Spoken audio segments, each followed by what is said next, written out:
মাওলানা মামুনুল হক জেলখানায় থাকতেও আমাকে বলেছিল, হামজা বাইরে যদি যেতে পারি এই শিরিকের আস্তানা রাখবো না। বক্তব্য দিয়েছে কোরআন হাদিসের সাথে যে কবর যে মাজার মেলে না ওটা ভেঙ্গে গুড়িয়ে দেন। আমার মনে হয় শুরু হয়ে গেছে। এটা যদি চালু থাকে, আর যারা গাঁজা খেয়ে আজ মিছিল করছে, এই গাঁজাখোর গুলো বুঝতে পারছে ওরা কোথায় যাচ্ছে। আজ বাবার মাজার নিয়ে গবেষণা হয়, গবেষণা কয়েকদিন হয়েছে মাজার নিয়ে, দেখা যাচ্ছে অধিকাংশ জায়গায় শিরিকের আঁকড়া আর জেনার বাজার বসেছে। আপনি একটা মাজার দেখান তো যেখানে গোনা হচ্ছে না, দেখান কিছু না কিছু হলেও অন্তত সেজদা দিচ্ছে। এই জন্যই তো এদেশের হক্কানি আলেমরা এত রেগে গেছে যে আমাদের সামনে প্রকাশ্য শিরিক হবে আর আমরা আঙ্গুল চষবো না। এইটা আগে দূর করেন। মাওলানা মামুনুল হক জেলখানায় থাকতেও আমাকে বলেছিল, হামজা বাইরে যদি যেতে পারি এই শিরিকের আস্তানা রাখবো না। বক্তব্য দিয়েছে কোরআন হাদিসের সাথে যে কবর যে মাজার মেলে না ওটা ভেঙ্গে গুড়িয়ে দেন। আমার মনে হয় শুরু হয়ে গেছে। এটা যদি চালু থাকে, আর যারা গাঁজা খেয়ে আজ মিছিল করছে, এই গাঁজাখোর গুলো বুঝতে পারছে ওরা কোথায় যাচ্ছে। কুষ্টিয়ায় লালনের মাজার নিয়ে লালন একাডেমি খোলা আছে, লালন ইনস্টিটিউট বানানো আছে, লালন গবেষণাগার আছে। অথচ একটা আয়াত নিয়ে যদি বলা যায় যে ভাই একটা গবেষণাগার তৈরি করেন, তখন বলে অর্থের অপচয় হবে। কি পেয়েছেন মাজারে? এখানে দেখেন তো কয়েকটা আলেম আছে, জিজ্ঞাসা করেন, আমি হাদিস পড়েছি কিয়ামতের ময়দানে সবচাইতে বেশি আল্লাহ অপমান করবে, শাস্তি দেবে দুই প্রকার মানুষকে। এক প্রকার মানুষ যারা দুনিয়ায় মাজারের খাদেম, তুমি আর খেদমত করার জায়গা পাচ্ছ না, ও মরে গেছে, ওর কবর বানিয়ে ব্যবসার জন্য খেদমতে লেগেছে। ওটা কোনো খেদমত না, ওটা একটা ব্যবসা। এ হাল তেরা জাল হাই, মকসুদ মেরা মাল হাই, এ আজিব তেরা তাল হাই। এই কথা বলছেন, একটাও যেন না থাকে। সুর যখন উঠেছে, যত শিরিকা দেশে আছে সবগুলো যেন মাটির সাথে মিশে যায়।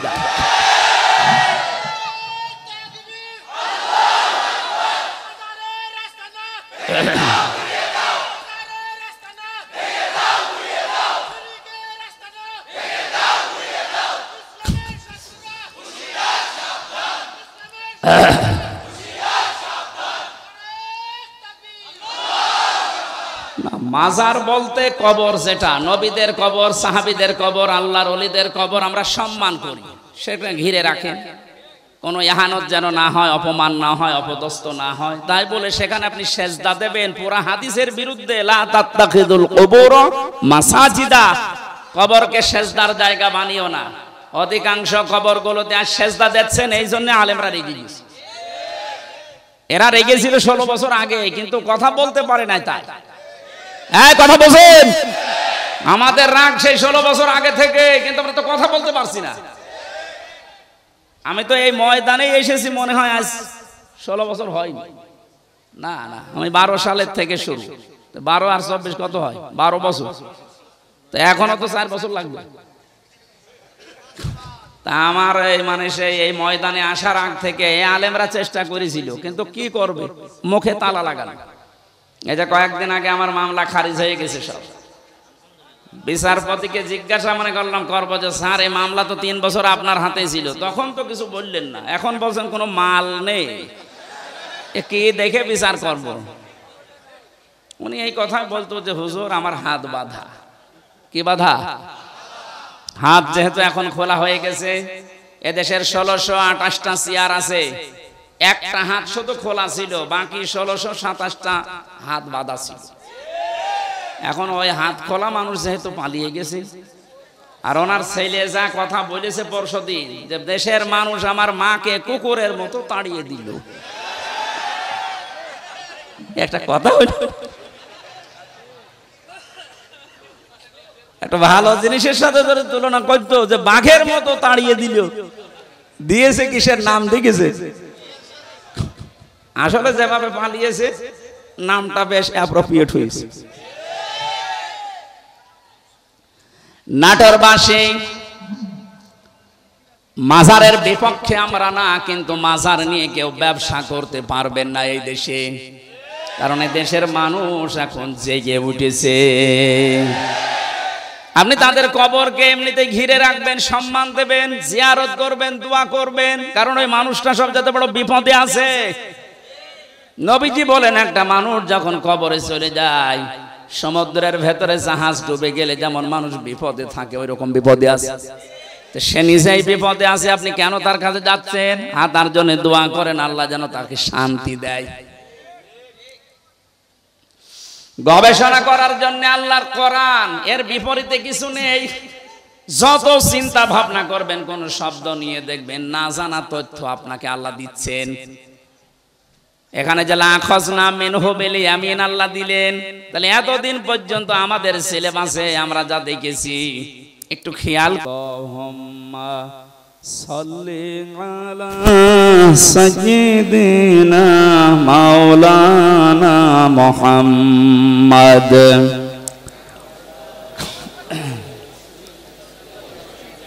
রিভাব আছে না? রিভাব দিয়ে এখানে দাঁড়িয়ে কেন, কোন জায়গায় বসেন না। মাওলানা মুহাম্মদ ওয়ালালি সাইয়্যিদিনা মাওলানা। হাজারো ব্যথা বেদনার পরে ফিরে আসনি তুমি আপন ঘরে, দিনের আলো তুমি ছড়িয়ে দিতে চলে গেলে মদিনায় মক্কা ছেড়ে। হে রাসূল তোমাকে ভুলি আমি কেমন করে, হে রাসূল তোমাকে ভুলি আমি কেমন করে। আলহামদুলিল্লাহ, রাজাপুর জেলার কি নাটোর জেলার বড়াইগ্রাম থানার অন্তর্গত রাজাপুর ও মোলাডলি যুব সমাজের উদ্যোগে এক বিরাট সিরাতুন নবী সাল্লাল্লাহু আলাইহি ওয়াসাল্লাম ওয়াজ মাহফিলের সম্মানিত সভাপতি, মাহফিলের প্রধান অতিথি, বাংলাদেশ জামাত ইসলামী নাটোর জেলা শাখার শ্রদ্ধাভাজন আমির জনাব ডক্টর মীর নুরুল ইসলাম, বিশেষ অতিথি হিসাবে যারা উপস্থিত আছেন, পাবনা জামাত ইসলামী বাংলাদেশের শ্রদ্ধাভাজন জেলা আমির অধ্যাপক মোহাম্মদ আবু তালিব, বিশেষ অতিথি হিসাবে উপস্থিত আছেন আপনাদের এলাকার কৃতি সন্তান, বিশিষ্ট শিক্ষাবিদ জনাব অধ্যাপক আব্দুল হাকিম। মঞ্চে বসা আছেন আমাদের অভিভাবক বড় ভাই জনাব আশরাফুল ইসলাম, আপনাদের রাজাপুর কেন্দ্রীয় মসজিদের সম্মানিত খতিব, ইমাম, মুয়াজ্জিন, আশপাশ এলাকা থেকে আসা সম্মানিত উলামায়ে কেরাম, সামনে বসা মুসলমান ভাইরা, পর্দার আড়ালের সম্মানিতা মা এবং বোনেরা, প্রশাসনের ভাইরা, প্রাণ প্রিয় নাটোর পাবনাবাসী, আল্লাহর দরবারে শুকরিয়া জানাচ্ছি যে এই প্রতিকূল পরিবেশের ভেতরেও কোরআনের প্রতি, রাসূলের প্রতি যে মহব্বত আমরা দেখিয়েছি, আমার মন ডেকে বলছে বিশ্বনবী মুহাম্মদুর রাসূলুল্লাহকে যেভাবে হযরতে তালহা রাদিয়াল্লাহু তাআলা আনহু নিজের জীবন দিয়ে, বুক দিয়ে কাফেরদের ৮০টা থেকে ৮২টা তীর নিজের বুকে পিঠে নিয়েছিলেন, নবীজির দিকে আসতে দেননি। এই রবিউল আউয়াল মাসে সিরাতুন নবী সাল্লাল্লাহু আলাইহি ওয়াসাল্লাম মাহফিলে যারা আমরা এই প্রতিকূল পরিবেশের ভেতরেও এসেছি, আমার বিশ্বাস এরা যদি নবীকে পায় নিজের জীবন পর্যন্ত দিয়ে হলেও তারা হযরতে তালহার মতো বাঁচিয়ে দেবে। যেহেতু নবীজি নেই, তার আদর্শটা আছে না নেই? তার আদর্শকে রক্ষা করার জন্য যদি আমাদের হযরতে তালহার মতো সব দেওয়া লাগে, আমরা রাজি আছি ইনশাআল্লাহ।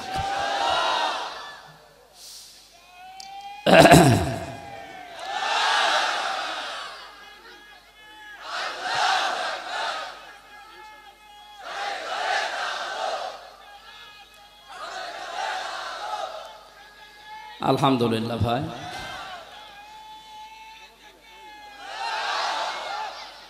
আজকে আমার মাথায় যে তাজ, যে টুপিটা দেখতে পাচ্ছেন, আপনাদের এই নাটোর জেলার কৃতি সন্তান, বাংলাদেশ ইসলামী ছাত্র শিবিরের কেন্দ্রীয় সভাপতি বড় ভাই জনাব মনজুরুল ইসলাম, ওনার বাবা এটা পাঠিয়েছে আজকে, কিছুক্ষণ আগে মাথায় পরিয়ে দিয়েছে।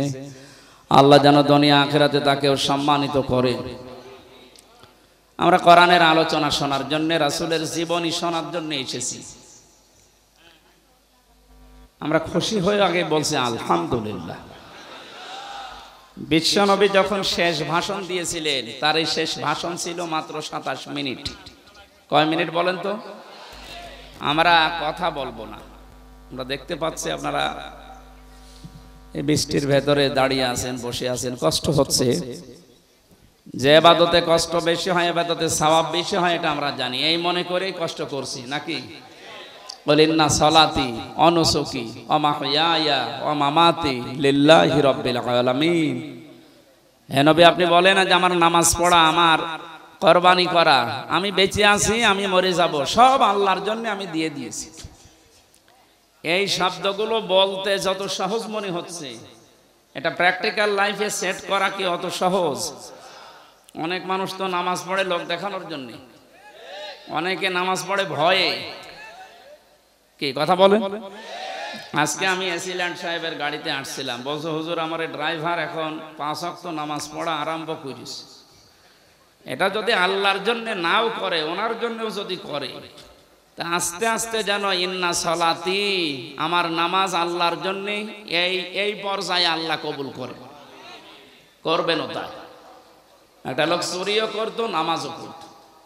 সাহাবী এসে বললেন, হে নবী, এই লোকটা নামাজও পড়ে, চুরিও করে। বিশ্বনবী ডাক দিয়ে বললেন, ওকে নামাজ পড়তে দাও। আমি আল্লাহর কোরআনের আয়াত পেয়েছি, ইন্না সলাতা তানহা আনিল ফাহশাই ওয়াল মুনকার। অবশ্যই নামাজ মানুষকে অন্যায় অশ্লীল কাজ থেকে বিরত রাখবেই। শুধু রাখবে না, ইন্না দিয়ে শুরু। আল্লাহ গ্যারান্টি দিচ্ছেন, এটা মিথ্যা হবে? ও লোকটাকে নামাজ পড়তে দাও, চুরিও করতে দাও, ও দেখবা নামাজ ওকে অবশ্যই এই চুরি থেকে বাঁচাবে। দেখা যাচ্ছে আস্তে আস্তে সে লোকটা চুরি ছেড়ে দিয়ে পাক্কা নামাজি হয়ে গেছে। এসিল্যান্ড সাহেবের ড্রাইভারকে উদাহরণ দিলাম এই জন্য। এরকম বহু মানুষ আছে যারা এখন এই বাতাস পরিবর্তনের কারণে আল্লাহর দিকে ফিরে আসতেছে। রমজান আসলে যেমন মানুষ ফিরে আসে দেখি আল্লাহর দিকে, যেহেতু একটা হাওয়া উঠলে ওই বাতাসে, ওই হাওয়ায় কিছু না কিছু উড়াতে থাকে। কথা বুঝতেছেন? একটা হাওয়া লেগেছে এই দেশে, ইসলামের হাওয়া, মানবতার হাওয়া। কালকেও আমি দিনাজপুরে 10 জন মুসলমান হয়েছে স্টেজে আমার হাতে। এর আগে একজন হয়েছিল গাইবান্ধাতে। আমার মনে হচ্ছে 3টা বছর যদি আমি জেলে না থাকতাম, আমার মনে হয় 300-র উপরে পার হয়ে যেত অমুসলিম ইসলাম গ্রহণ করা।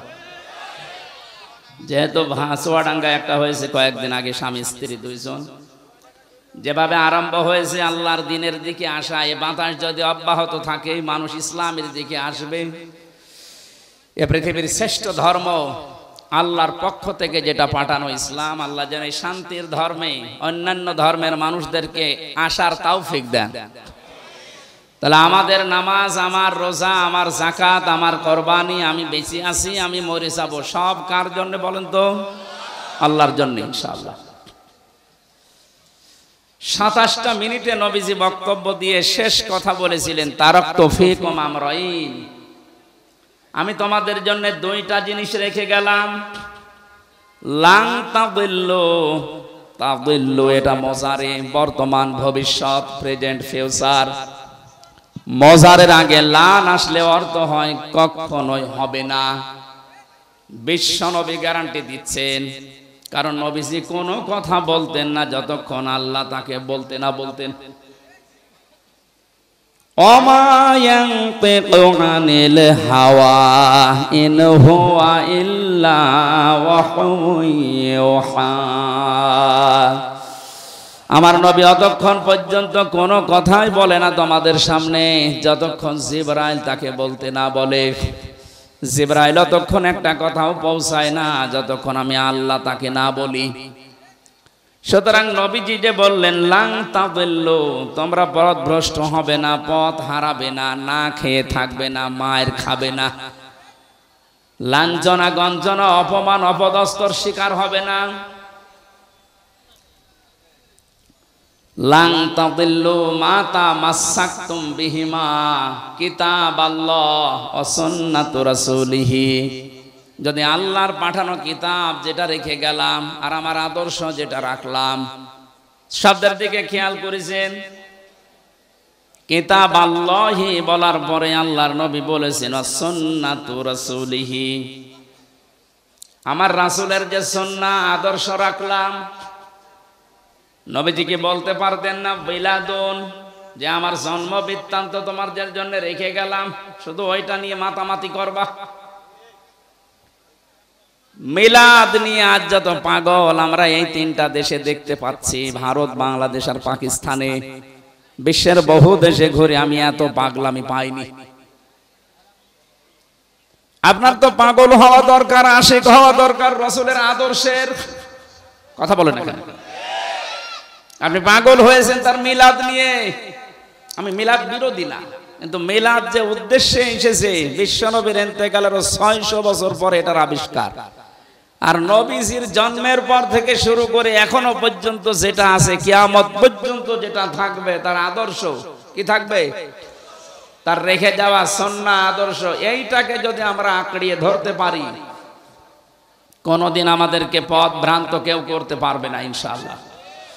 নবীজির জীবনের 27 মিনিটের এই বক্তব্যের শেষ কথা এইটাই ছিল। আমরা এই কথাটা যদি সত্যিই মেনে নিতে পারি, আগামীতে আমাদের যে সুদিন আসতেছে, রাসূলের এই আদর্শ দিয়ে আমাদের ব্যক্তি, পরিবার, সমাজ, রাষ্ট্র আমরা সাজাতে পারবো ইনশাআল্লাহ। আমরা কোরআন এবং হাদিস থেকে সিরাতুন নবীকে সামনে নিয়ে কথা বলার চেষ্টা চালাচ্ছি। আমা তাওফীকি ইল্লা বিল্লাহ। সিরাত এবং মিলাদ এই দুইটা শব্দ এক না। মিলাদ শব্দটা বিলাদুন থেকে আবিষ্কৃত, এর বাংলা অর্থ জন্ম। বাংলা কি বলেন বলেন? আর সিরাত শব্দের শাব্দিক অর্থ হচ্ছে জীবন চরিত, জীবন আদর্শ। কোরআনে কারিমে বিশ্ব নবীকে অনুসরণ করার জন্য আল্লাহ যে আয়াতগুলো কোরআনে দিয়েছেন, সেখানে কোনো জায়গায় আমি পাইনি যে রাসূলের মিলাদকে অনুসরণ করো, তার জন্মকে না, তার আদর্শকে। এই যে জেলামির সাহেব যে আয়াতটা পড়েছিলেন, উনি ব্যাখ্যা করতে পারেননি সময় পাওয়ার কারণে, না পাওয়ার কারণে। লাকাদ কানা লাকুম ফি রাসূলিল্লাহি উসওয়াতুন হাসানা লিমান কানা ইয়ারজুল্লাহা ওয়াল ইয়াউমাল আখিরা ওয়া যাকারাল্লাহা কাসীরা। সূরা আহজাবের 21 নম্বর আয়াতে আল্লাহ বলেন, অবশ্যই আমি আল্লাহ তোমাদের জন্য মহত্তম আদর্শ লুকিয়ে রেখেছি রাসূলুল্লাহর জীবনে। নাটোরবাসী এখানে অনেক আলেম বসে আছে, আপনারা না শুনলে আমি ওনাদেরকে শোনাচ্ছি, ভালো করে খেয়াল করেন। এই কথা বলেন, কি সমস্যা? কি কথা বলবেন না? খুব খেয়াল করে শোনেন, খুব খেয়াল করে শোনেন। বাইরে গেলেই তো গীবত করবেন যে কি বলে গেল বুঝলাম না। অবশ্যই আমি আল্লাহ তোমাদের জন্য মহত্তম আদর্শ, সর্বোত্তম এ আদর্শ লুকিয়ে রেখেছি। মুহাম্মদ ইবনে আব্দুল্লাহর জীবনে। এ কথা এখানে আল্লাহ দেননি, সরাসরি নাম দিয়েছেন। আল্লাহকে মুহাম্মদ ইবনে আব্দুল্লাহ শব্দটা জানেন না, বলেন? মানে জানার পরও কেন রাসূলুল্লাহ দিলেন? ফি রাসূলিল্লাহি, রাসূলুল্লাহর জীবনে, আল্লাহর রাসূলের জীবনের ভেতরে তোমাদের মহত্তম আদর্শ লুকিয়ে রেখেছি। এখানে একটা পাগলেও জানে মুহাম্মদ ইবনে আব্দুল্লাহ তিনি রাসূলুল্লাহ হয়েছিলেন ঘোষণা অনুযায়ী, কোরআনে বর্ণিত 40 বছর বয়সে। যদিও জন্মের আগে, পৃথিবী তৈরি হওয়ার আগে ওনাকে যখন আল্লাহ বানিয়েছে ওই সময় থেকে তিনি নবী, কিন্তু ঘোষণাটা আসতে সর্বশেষ যেহেতু এই জন্য ঘোষণা হয়েছে ওনার 40 বছরে। জন্মের পর থেকে ওনাকে কেউ নবী বলে ডাকতো, রাসূল বলে।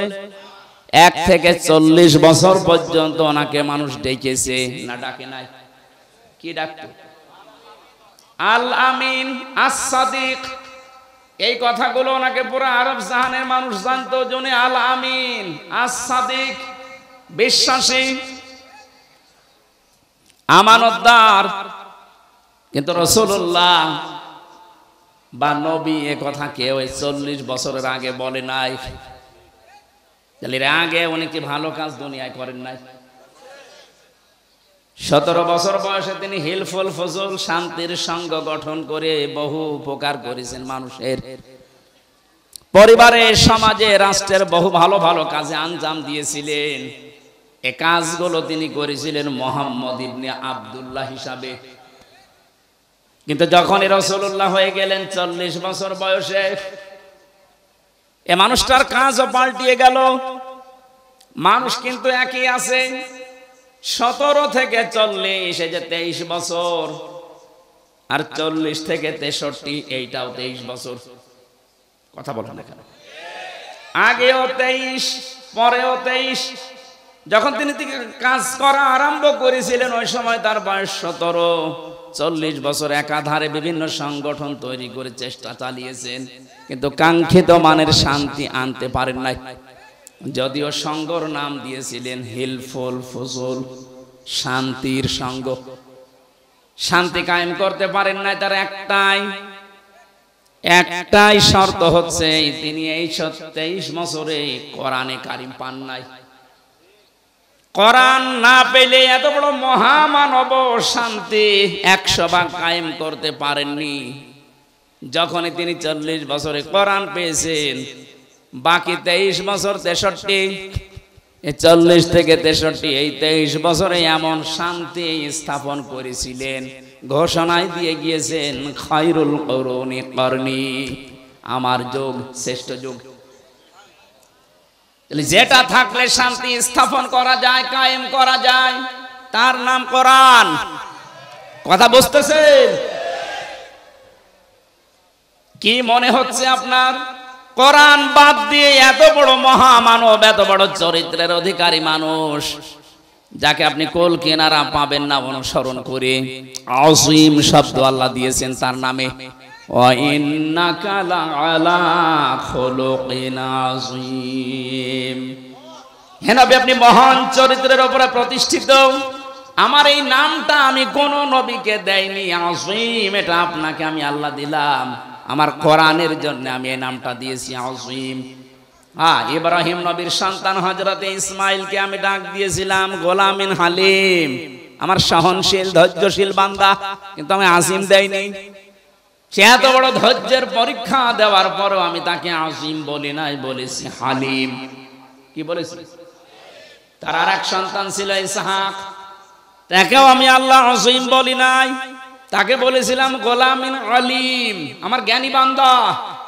কিন্তু আপনার চরিত্র এত উপরে, কিয়ামত পর্যন্ত মানুষ শুধু অনুসরণ করে যাবে, কোল কিনারা খুঁজে পাবে না। এই মহামানব, মহান চরিত্রের অধিকারী মানুষ, আপনি চিন্তা করে দেখেন, 23টা বছর চেষ্টা চালালেন সংগঠন তৈরি করে, তাও পারেননি। এত বড় মহারথী যদি না পারে, পৃথিবীর আর কে পারবে কোরআন ছাড়া শান্তি স্থাপন করতে? এই জন্যই তো 53 বছরে বহু সংগঠন চেষ্টা চালাচ্ছে। এই কথা বলছেন।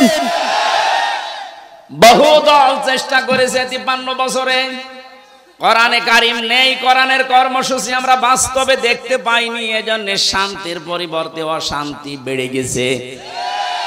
যেহেতু প্রমাণ আমরা পেয়েই গেছি, এখন আর ভুল করব না।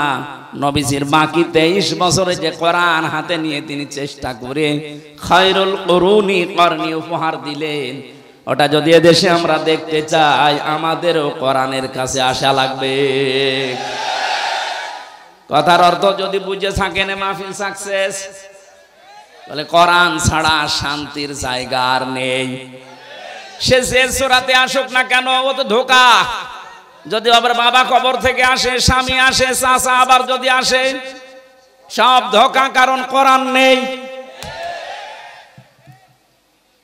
মান ক্বালা বিহি সাদাকা, যারা কোরআন দিয়ে কথা বলবে, নবীজি বলেন এরাই কেবল সত্য কথা বলে।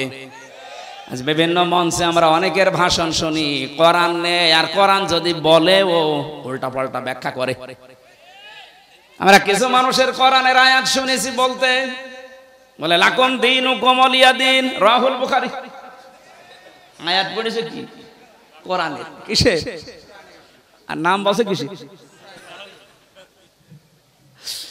আয়াত পড়ছে কোরআনের, আর নাম বলছে বুখারীর। অথচ কোরআনে কারিমে কত স্পষ্ট ভাবে, ধারালো জোরালো ভাবে আল্লাহ জানিয়েছেন, ওয়ালাউ তাকাওয়াল আলাইনা বা'দাল আকাবিল লা আখাযনা মিনহু বিল ইয়ামিন সুম্মা লাকাতা'না মিনহুল ওয়াতিন। সূরা হাক্কাতের 44, 45, 46 নম্বর আয়াত। আল্লাহ পাক বলেন, হে নবী, আমার কোরআনের ভেতরে যদি নিজের কোনো কথা আমার নামে চালিয়ে দিতেন, যে এইটাও আল্লাহ বলেছে, যেমন উনি বলল লাকুম দীনুকুম ওয়ালিয়া দীন, রাহুল বুখারী, কথা আল্লাহর চালাচ্ছে নবীজির নামে। আপনি যদি আমার কোরআনের ভেতরে কোনো কথা এরকম বানিয়ে বলেন যে এইটাও আল্লাহর কথা, কি করব জানেন? আপনাকে আপনার ডান হাত চেপে ধরব, কণ্ঠ নালী কেটে ফেলে দেব। না, ঠিক নেই। আপনি আলেম, আন্দাজে চিল্লাচ্ছেন, বসে আছে দেখছেন না বড় বড় হুজুর। আমরা যারা সিলেবাস ভুক্ত আলেম, প্রচলিত, সে দাওরা পাস বলেন আর কামেল পাস বলেন, অনার্স মাস্টার্স যারা আমরা করি, কোরআনের ওপরে প্রচলিত ধারাবাহিক যে সিলেবাস, এই অনুযায়ী আমাদের এইভাবে পড়ানো হয়েছিল, এই জন্য মনে হয় বলছে ঠিক। আল্লাহ বলেন লা খাজনা, একালিপ টান আছে। আমি জেলখানায় থাকতে মাওলানা মামুনুল হক, মাওলানা শাকাওয়াত হোসেন রাজি, এই দুইজনের সাথে 3টা বছর ছিলাম। ওনাদেরকে বারবার আমি একটা নিয়ে জিজ্ঞাসা করেছিলাম যে আমাদের সিলেবাসে কওমি হোক, আলিয়া হোক, ভার্সিটি হোক, ওখানে তো লেখা আছে আমি নবীর ডান হাত চেপে ধরতাম, কণ্ঠ নালী কেটে ফেলে দিতাম। কই, এখানে তো মিলছে না। এখানে সরাসরি ফাইল আল্লাহ নিজে, লাখজ না, আমরা ধরতাম। আমরা মানে আমি আল্লাহ। ধরতো কে? বলেন বলেন। আল্লাহ নিজে ধরতেন। মিনহু বিল ইয়ামিন, বি মানে দ্বারা, দিয়ে কর্তৃক। 99টা অর্থ আছে বি, এই বা শব্দের। আল্লাহ বলেন মিনহু বিশিমাল না, মিনহু বিল ইয়ামিন। আমি আমার ডান হাত দিয়ে, ডান হাতের দ্বারা, ডান হাত কর্তৃক আমি নিজে ধরতাম আমার নবীকে। তাহলে নবীর ডান হাত ধরতাম না, আমি নিজে ধরতাম আমার ডান হাত দিয়ে। কথাটা উলট পালট হয়ে যাচ্ছে। আমি আশা করছি আলেম যারা আছেন আর একটু চিন্তা করবেন শব্দটা নিয়ে। আল্লাহ বলেন আমি আমার নবীর হাত ধরতাম না, আমার হাত দিয়ে আমি নবীকে ধরতাম। তাহলে আমি আমার হাত দিয়ে, বাম হাত না ডান হাত? কেন আল্লাহর বাম হাতে শক্তি নেই? মেনহু বিশিমাল দিলেন না কেন? এই জন্যই তাফসীর মাহফিলে আসতে হয়। আমি তো ছোট মানুষ, বড় বড় আলেম যারা, এই মানুষগুলোর তাফসীর শুনতে যাবে, এমন এমন কিছু তারা বের করে দেবে, জীবনও আপনি শোনেননি। চিন্তা ভাবনা করার জন্য আল্লাহ কোরআন দিয়েছেন। এর জন্য কোরআন কেন্দ্রিক আপনার জীবন যত বেশি এগিয়ে আসবে, না জানা তথ্য আপনাকে আল্লাহ দিয়ে বলাবে। আফালা ইয়াতাদাব্বারুনাল কোরআন, কি হয়েছে তোমাদের? কেন চিন্তা ভাবনা করো না কোরআন নিয়ে?